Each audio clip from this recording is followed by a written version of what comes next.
Thank you for joining us. I'd like to thank Project Inspire and Torah Anytime to invite me to speak this evening on the topic of leaving Egypt.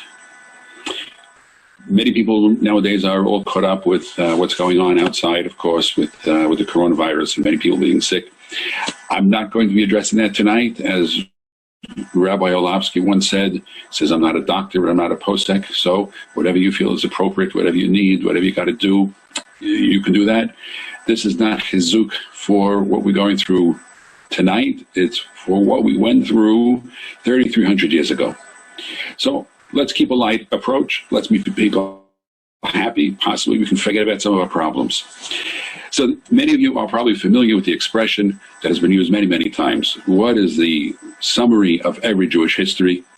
They tried to kill us. We won. Let's eat. So I have a question. I have a question about Passover. If that's the goal, is let's eat, why is it that it takes hours until we finally get to the meal? We left Egypt probably in less time than it took us to do the whole Seder. I don't understand. Now, some of you may not be familiar totally with the story of our going out of Egypt. So let's just go over that just very briefly, for those of you not familiar. Basic history. Jacob, his 12 sons, the brothers fight against the son, Joseph. They sell him into slavery. He goes down to Egypt. He gets into jail. Eventually he gets out, becomes a viceroy to Pharaoh. There's a famine in the land. And the other sons of Jacob go down to the land of Egypt to try and get food for their family. They get food, they go back. Joseph tricks them. He makes them bring their brother Benjamin. Benjamin eventually comes down. He greets all of them. He tells them who he is, that he is their brother Joseph. Jacob comes down with all his family. There are 70 souls that wind up going down into the land of Egypt. After many, many years of the Jewish people living by themselves in the land of Goshen, protected by the viceroy of Egypt, their brother Joseph, Vayakom melech hadash al Mitzrayim asher lo yada et Yosef. A new pharaoh comes to rule the land of Egypt who doesn't know about Joseph, and thus begins 210 years of slavery, 86 years of bitter bondage. The Jews cry out to God. God sends Moses as his emissary to redeem the Jewish people. He goes to Pharaoh and he says, we want to go and serve our God for 3 days in the desert. And Pharaoh says, we have nothing else to think about except going out and serving your God. That's it. No straw. No, you got to keep up with the same quotas. Bitter bondage, 86 years. God brings one plague after another, after another. Blood, frogs, lice, locusts, hail, darkness. And after every plague, Pharaoh says, okay, you can go. No, you can't go. No, you can go. No, you can't go. Okay, you can go, but you have to leave these behind. And you can go, but you can't go. And he changes his mind every time. Finally comes the night of Passover and the killing of the firstborn. And as we say in my community, Kish, get out, go, leave the land of Egypt. And that's what we did over 3,300 years ago. So now I have a lot of questions, I have a lot of problems. So here are the Jewish people coming and basically revolting against Pharaoh. Now let me ask you a question. Take it here in America. If you start a revolt, who do you get? Who's most likely to start a revolution here? Young college kids, idealistic. You get a charismatic leader, someone who's an inspirational speaker, someone who's a natural leader, rallies everybody behind them. Who did God choose? He took, with all due respect, 2 people from the old age home. Moses is 80, his brother Aaron is 83. One of them can't even speak. Who's going to follow these 2 old men into the desert? What are the chances the Jewish people are going to rally behind Moses and agree to leave the land of Egypt? 0%. Now, I'm not looking to start an age discrimination case over here because I sort of qualify for that too. But there's so many things about Passover and leaving Egypt that just don't make sense to me. For example, let's look at the Seder itself. What do we do? What do we do with the Seder? There's some crazy things. We start off with saying, Avadim Hayinu, we were slaves. How do we celebrate Passover? We buy the finest clothes. We sit like kings. I thought we're slaves. No, we're kings.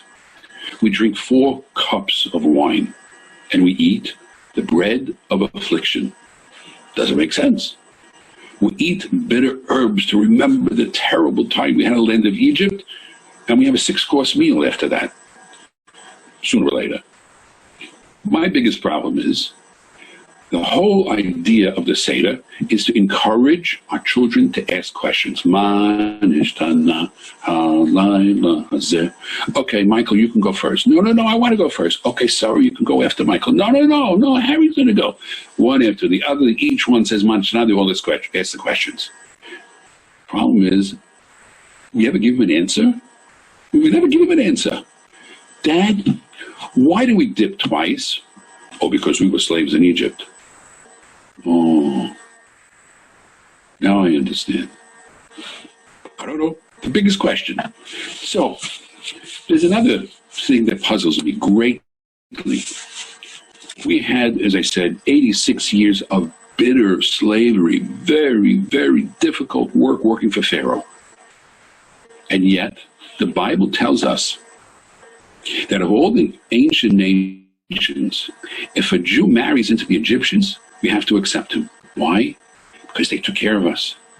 Because we were strangers in a strange land, and the Egyptians took care of us for 210 years. Really? We have to be good to the Egyptians? 3 reasons. First reason, they gave us a Jewish king. After all, Joseph was the viceroy to Pharaoh. He ruled, according to Rabbi Avigdor Miller, more years than any other Jewish king. He was our king for 80 years. He gave us our own land. He gave us draft deferments. He gave us our own food. He always made sure we were taken care of. He was more powerful than Moses himself. How many times did the Jewish people rebel against Moses? They never once rebelled against Joseph. Number 2, I don't know if any of you have ever served in the Army. I was in the Army many, many years ago. Vietnam War, Korean War, Afghanistan, Iraq, Libya, Cuba. I once had a fight with a customer in the Bronx, which was like another war. Thankfully, we have a government here in America. We have the National Guard, and that protects our citizens. Egypt at the time was the most powerful nation in the world. How many times were they attacked by the outside nations? The Hyksos came and attacked us. It's in the history books. We don't read anywhere that the Jewish people had to serve in the army. We were there for 210 years. We started off with 70 souls, and when we left, we were in the millions. And for that, we have to be thankful. But there's another reason, a very deep reason. Sages tell us the reason we have to be thankful to the Egyptians is because they made us worthy to receive the Torah. Really? How does that work? Think about 200 years ago when your ancestors, my ancestors, they left Eastern Europe, they left the Middle East, they came here to America. They never saw electricity before. They never saw a trolley. Indoor plumbing? Forget about it. They marveled at what New York was like. It was so easy to get lost in society. And many did. Most did. When we went down to Egypt, Egypt was one of the most depraved, idol-worshipping, immoral countries that were in the entire area. We didn't want to be part of that society. We kept our name, we kept our language, and we kept the way we dressed because we didn't want to be part of them. And through that, we were worthy to receive the Torah. God bless America. We live here in freedom. We have untold progress that we've had here in America, unlike anything we had possibly since the beginning of the Spanish golden age of Spain in the 1400s. But it's so easy to get lost here. There are so many opportunities opportunities, so many avenues for success. It's easy for us to get lost. God promised the Jewish people, He promised Abraham, He says, when you leave Egypt, you will leave Berchush Gadol, with great wealth. A person who lives here in America, and he can stay faithful to the Jewish faith and believing in God and holding on to our religion and our heritage, that's the real wealth. A person who can leave with that, that is Berchush Gadol. But that was then. Now, we look at ourselves. We're free. We look at Passover, Pesach, as Zeman Cherutenu, the time of our freedom. How do other people look at that? How do they look at us? Well, I mean, we know what's going on here in America, throughout Europe, certainly in the Middle East. They don't like us so much. About 10, 15 years ago, the Prime Minister of Malaysia was retiring. He got up in front of all the cameras of the world, and he says, beware of the Jewish people, because the Jews control the world. Obviously, an anti-Semitic statement. What did the world say? Yeah, that's right. That's true. They do. That's what they said then. Question is, since we have left Egypt, how do we look at ourselves? How do we look at us as a Jewish nation? I want to share a story with you. Not a true story, but it has a great moral to it. Once upon a time, there was a king. Not that he represents God like every other king story. He was a king. Nice king, ruled his country, very benevolent. He was getting older, and he realized it was time to turn over the reins to the prince. He has one son, and he realizes he needs time to train him and show him how to run the country. So he goes over to his minister of defense, and he says, Joe, I needed to teach my son how to run a country. He says, oh, Your Majesty, I would love to, but I got wars on the East Coast and on the West Coast. I just don't have time. I'm so busy with the army. I would love to do it. It's a great honor, but I don't have the time. King says, okay, I understand. That's your priority. No problem. He goes over to his Minister of Finance, and he says, Harry, I want you to teach my son what it means to run a country. And he says, oh, Your Honor, oh, Majesty, please, it's tax season. You know, everybody's filing the taxes, and I just don't have the time. I couldn't possibly do that. Millions of tax returns. He says, okay, country needs taxes to run. Okay. Goes up to his chief of staff. He says, Tony, I want you to teach my son how to run a country. He says, oh, Your Majesty, I would love to do that, but the peasants are uprising. They want higher wages. I'm so involved in putting down skirmishes and revolts throughout the kingdom. I just don't have time to do that. What is the king going to do? He went over to his three closest friends, and he doesn't have anybody who's going to be able to teach his son. So what is he going to do? He puts an ad up at the local watering hole, not the pub, the bar. I mean, like a real watering hole. And if you've ever advertised on Indeed.com, you know you get resumes from absolutely everybody. You got security guards, you got tellers, you got therapists, you got retired nurses. Everybody was trying to become the advisor to the king. He gets one resume that really intrigued him. Calls the guy in, and he says, tell me about yourself. He says, well, I'm an expert in horses, and your son is going to need a horse to ride throughout the kingdom. I'm an expert in diamonds, and he's going to need a diamond in order to sign all the proclamations and put his signature on it. And I'm an excellent judge of character. King says, you know what? I think you'd be good for the job. He hires him, starts the next morning, introduces the prince, says, Prince, here's your advisor. I want you to spend some time with him. He's going to teach you how to run the country. Okay? They get together. Says, all right, first thing we're going to do is we're going to go out and we're going to buy you a horse. Prince is all excited. They go right into town. They go from one stable to another that's selling horses. Finally, the prince sees one horse. He says, I want that horse. I want that horse. Wow, look at it. The advisor says, can't have it. So what are you talking about? Look at it. It's magnificent. The color, the stature, the muscles on that horse. It's magnificent. I can see myself riding through the kingdom on that. He says, no, can't have that horse. So, listen, I'm the prince. I'm telling you, I want that horse. The advisor says, that horse will kill you. He says, oh yeah? Show me. They call over the stable master. They say, sir, the prince is interested in buying that horse. Could you, demonstrate for us, ride him around, let's see what he's all about? Okay. Gets on the horse, he starts prancing around. He says, let's see how he gallops. Horse starts galloping, throws off the rider, stomps on him, and kills him.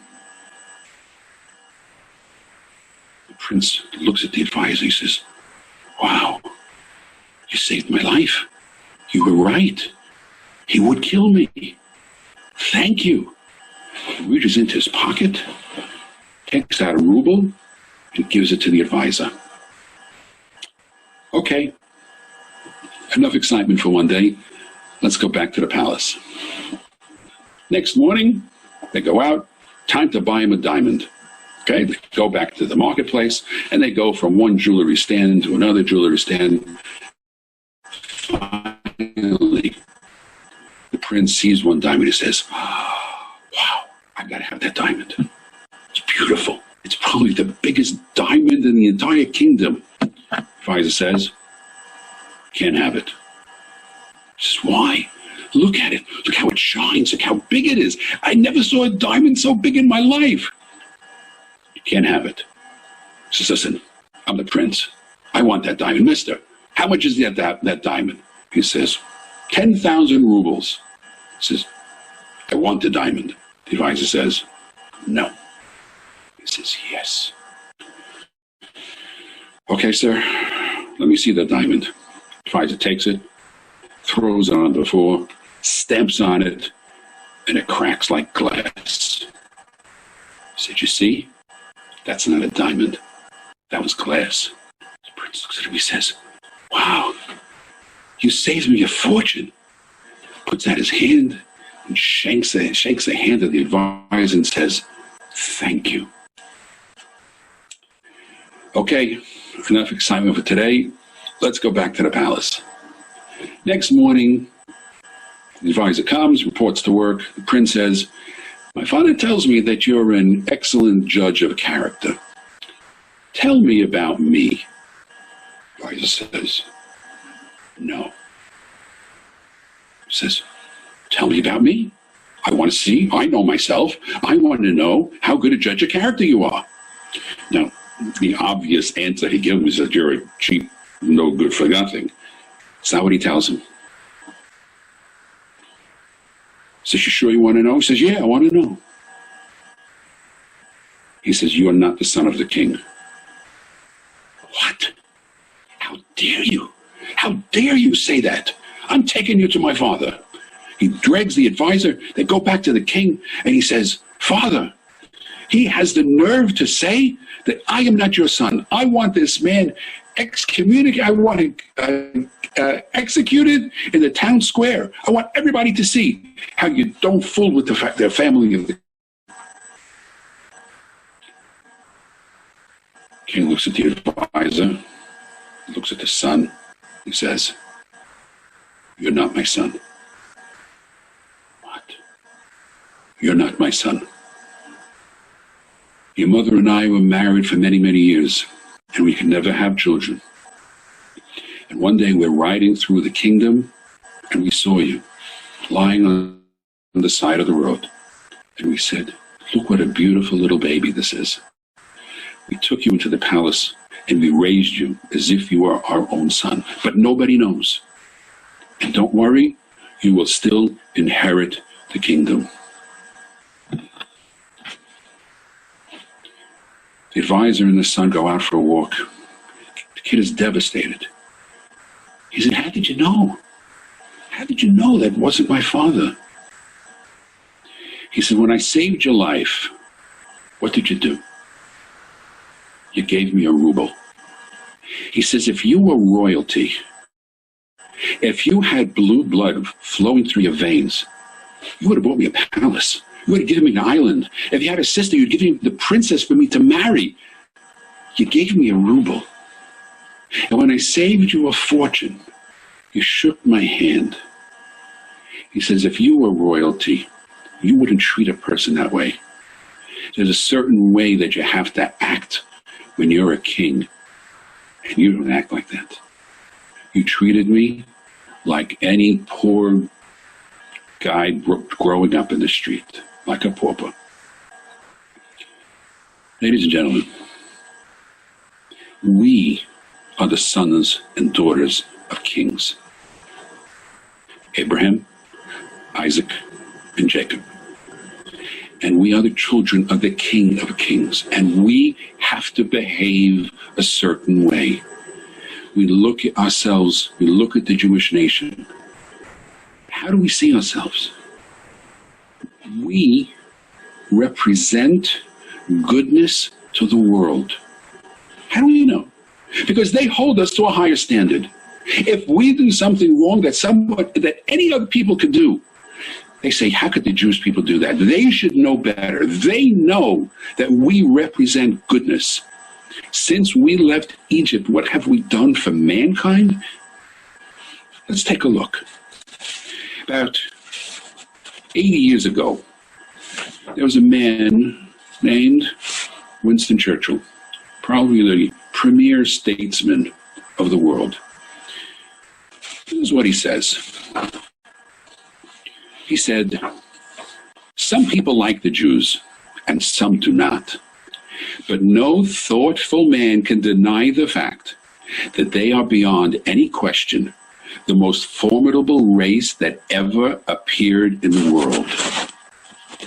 That's us. We're formidable. What have we done? If we look at the last 3,300 years since we left Egypt, what have we accomplished?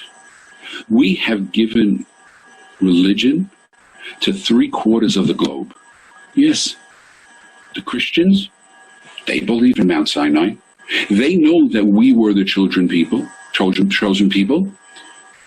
God changed his mind and they accepted and appointed a new messenger, but they know who we were. And the God that they worship is our God. Islam, when Muhammad rode his horse Barak, I know that name. Where do I know that name from? When he rode his horse up into the heavens to meet with the Jewish angel Gabriel, who told him that he is the new messenger of God, he met with our God. The Muslims worship our God. They are the children of Abraham, same as us. But Abraham had 2 children. They are the children of Ishmael, and we are the children of Isaac. But they believe in our God. So we have given religion to 3/4 of the globe. Not only that, but if you look in the Torah portion called Mishpatim in Shemos, right after the portion of the 10 Commandments, you read there all of the laws, all the business laws of how mankind is supposed to treat his fellow man. If you look at Vayikra, chapter 19, I counted once 31 different laws of man to man. The very famous law of love your neighbor as yourself comes from the Jewish Bible. We established a court system. We established democracy. As you probably have heard many, many times, all the morals, all the values that have been adopted by every modern Western democracy in the world has come from the Jewish people. Is that true? Tom Cahill wrote a book called The Gifts of the Jews. And this is what he writes. He says, without the Jews, we would see the world with different eyes, hear with different ears, feel with different feelings, and we would set a different course for mankind. Mankind today would be different if it was not for the Jews. Think about it. Think about some of the old ideologies of the world. Communism, socialism, radical Islam, the idea of world conquest from the Romans, from the Greeks, from the Mongols, from the Crusades, from the Nazis. As we know, the Jews saw them all and beat them all. And we're still here. But imagine if the world lived by those ideologies, if there was no Judaism. How did we do it? Were we the most powerful nation in the world thousands of years ago? No. We left Egypt. We brought the Torah into our culture. We formed our country in the land of Israel. We lived there just over 1,000 years. And after the exile, God in his wisdom sent us into exile to all four corners of the world, and we continue to influence every country, every state, every society. How did we do it? Abraham, our forefather, he proved through the power of an idea that there is a God who runs the world. He's loving, caring, and involved with us. And what resources did he have? Muhammad had his army. Yoshka had Paul, the greatest Madison Avenue promoter in all history. Buddha has, well, today 1.3 billion people. The Jewish people, we lived in exile and poverty for over 2,000 years. Whatever we accomplished, we did with one hand tied behind our backs. But we have a will to live and a will to improve the world. And that's what we've done. We're not the only ones who have noticed. Sir Isaac Newton, you might know him. He's the guy who walks around in the fields and, sitting down under the tree and the apple falls on his head. Sir Isaac Newton probably changed the world of science more than any other man besides Albert Einstein. When that apple fell on his head and he proposed the law of gravity, that there was a force throughout the universe that exerted itself in every piece of matter, one against the other. And when he discovered that light was not one color, but was made up of an entire rainbow, he changed the way that science looked at the world. He was a scientist par excellence. But not only that, he was a deeply religious man who had tremendous respect for the Jewish people. Look what he says. He says the preservation of the Jew is really one of the most single and illustrious acts of divine providence. Divine providence? A scientist? How can he say that? Scientists can't prove that there's a God. Scientists don't believe, generally, that there is a creator. But Newton looked at the world, and he looked at the Jewish people, and he looked at what we've accomplished, and he says, there must be a supernatural power. He says, who but a supernatural power could have preserved them in such a manner as no other nation has been preserved? It's true. Wherever we go, wherever we are, we rise to the top of society. There's no question about it. But look what he adds to that. Something that history has proven time and time again. He says no less remarkable is the destruction of their enemies. Let it serve as a warning to all those who at any time or occasion are raising a clamor or persecution against them. Has anyone raised their hands against us? Well, the list goes on forever. It starts with the Egyptians, and then goes to the Amalekites, and the Philistines, and the Babylonians, and the Persians, the Greeks, the Romans, the early Christians, the Inquisition, the Muslims, the Poles, the Russians, the Nazis, the KKK, the skinheads, BDS, Syria, and ISIS. The world just keeps going on, looking at us differently. How do we look at ourselves? Well, long before we exited from the land of Egypt, God was filtering us out. And he's looking at who is the best and the cream of the crop. Those will be my children. Abraham had a brother. His name was Lot. God chose Abraham because Abraham chose God. He says, I choose you and your descendants after you with an eternal covenant to be their God and the God of your children. Abraham had 2 sons, Ishmael and Isaac, and he chose Isaac. Isaac had 2 sons, Jacob and Esau. Jacob followed in the way of God, and Esau did not. Those who chose to become great in the land of Egypt, those are the ones who left. Not everybody left Egypt. That's why it's so important when we leave Egypt, we have to think about ourselves. Who are we? Who are we as individuals? Not just as a nation, but who are we really? I'd like to give you another story. There's a personal story possibly about you and about me, not just about the Jewish nation. There's a custom, some of you may have it, the night of the Seder. After we have our luxurious meal, we keep coming back to the meal because that's really the main part of any Jewish holiday. Not really. After we have our meal, we pour the 3rd cup and we're ready to make the blessing over the 3rd cup. And we pour another cup of wine, we put it in the center of the table. That is called Kos Eliyahu. It is a cup for Elijah the prophet, Eliyahu HaNavi. And what do? We tell the kids, go, hurry up, open up the door. Eliyahu HaNavi is coming. And the kids run to the front of the house and they open the door and they look, oh, where's Eliyahu HaNavi? Haven't seen him. And what we used to do in my house is when the kids, which used to be me, running to the front of the house, my father would shake the table just a drop and the wine would spill off the side of the cup. And we come in, we say, Dad, we didn't see Eliyahu HaNavi. He goes, oh my gosh, he was here. Look, he drank from the cup. You just missed him. I can't believe it. Do you do that in your house? It's a great custom. Try it. Who is Eliyahu HaNavi? Eliyahu HaNavi, it says, is going to greet us the day before the coming of the Mashiach. Everyone is speaking about Mashiach today. Don't know, can't make a promise. Once upon a time, true story, Hasidic tale, a rich businessman in Europe.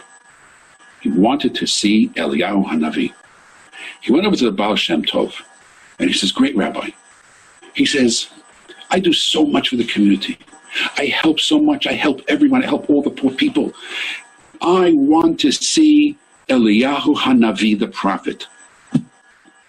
Really? Yes, I want to see him.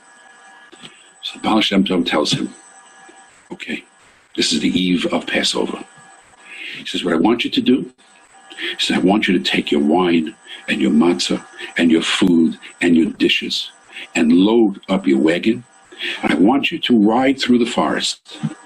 And right before you come to the edge of the forest, on the right, you will see a very small cabin. Go into that cabin. And tonight, you will see Eliyahu HaNavi. Wow. The rich man is astounded. He is excited beyond everything. He goes home to his wife and his children. They pack up all his stuff. They put it in the wagon. He waves goodbye to his children. He gets into his wagon and he drives through the forest. Riding and riding and riding. He's getting towards the end of the forest, and sure enough, right before he gets to the end of the forest, on the right is a small cabin. Eliyahu HaNavi. That's where he lives. He parks his wagon and his horse outside the house. He knocks on the door and he expects the prophet, the sage, to come and greet him. Knocks on the door again. Door opens. 2 little boys are standing there. No shoes, ragged clothing, scraggly hair. He says, excuse me, is your father home? I said, Papa, Tati. They call the father. Regular man, regular pauper. But Baal Shem Tov said he's going to see Eliyahu HaNavi tonight. Must be he's going to see him when they pour the cup of wine.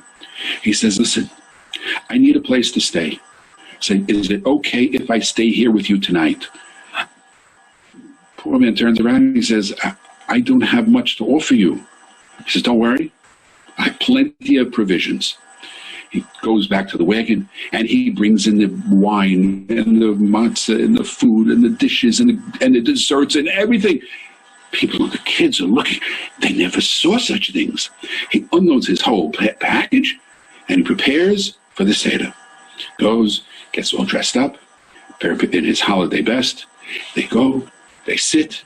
The children ask the 4 questions. They make the blessing on the wine. The wife brings out all the delicious food that this man brought to them. They finish their meal. They pour the 3rd cup. They pour the kos Eliyahu. And they're ready to open the door. Eliyahu Hanavi. Rich man says, no, I'll do it. Gets off from his plate. Gets up. Goes to the door. He opens the door. And outside the door is his horse and wagon.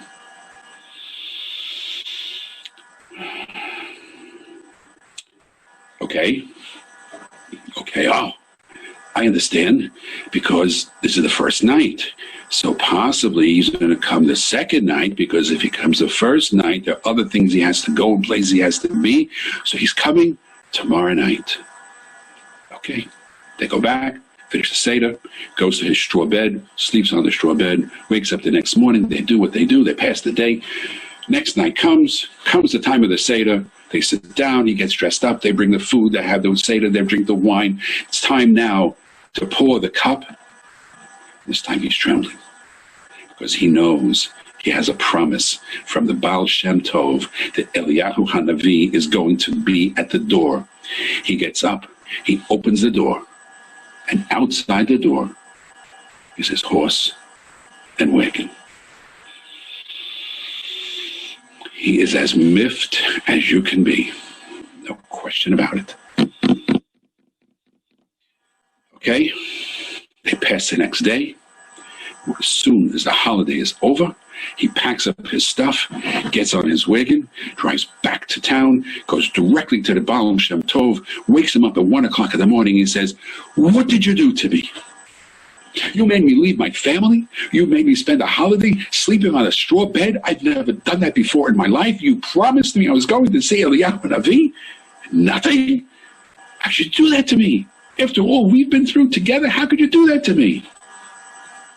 He says he wasn't there. He says, you know he wasn't there. Baal Shem Tov tells him, this is what I want you to do. I want you to get back on your wagon, back on your horse. I want you to go back to that cabin. I want you to get there exactly at dawn. And there you will see Eliyahu Hanavi. Yes? I promise. Now the man is really excited. Now he doesn't know what to do. He can't control himself. From 2 o'clock in the morning until dawn the next morning, he's biding his time. He finally gets close to the cabin just as the sun is rising. He parks his wagon far away, and he starts walking towards the house. And in the window, he sees the husband and wife sitting at the table. And he hears them. And the husband says, Sarala, could you believe it? Could you believe the miracle that God made for us?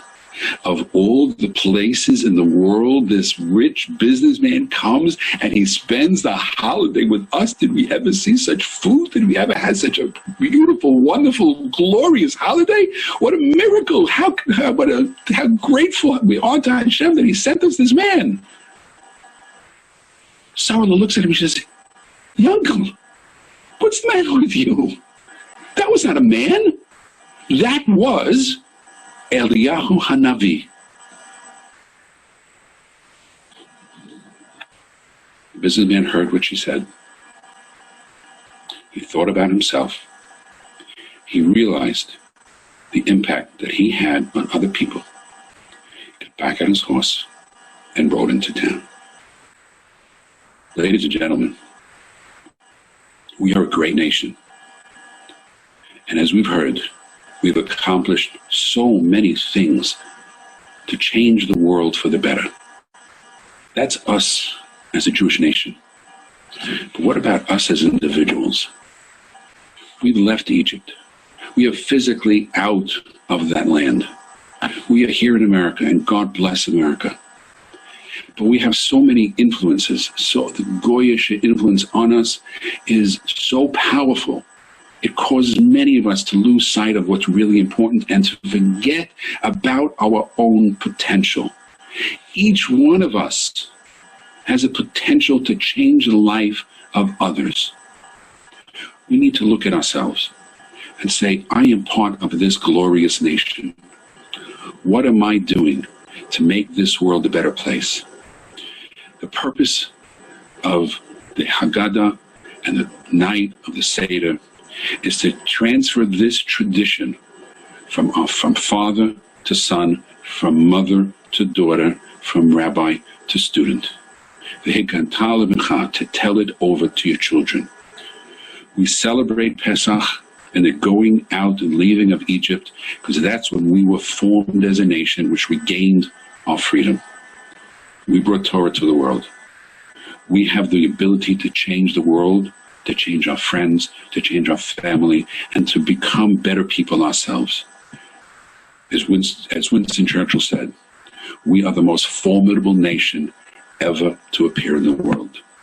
My wish for you is that we have a healthy, happy, safe holiday of Passover, and that we unite as one nation under God, indivisible, with charoset and matzah for all.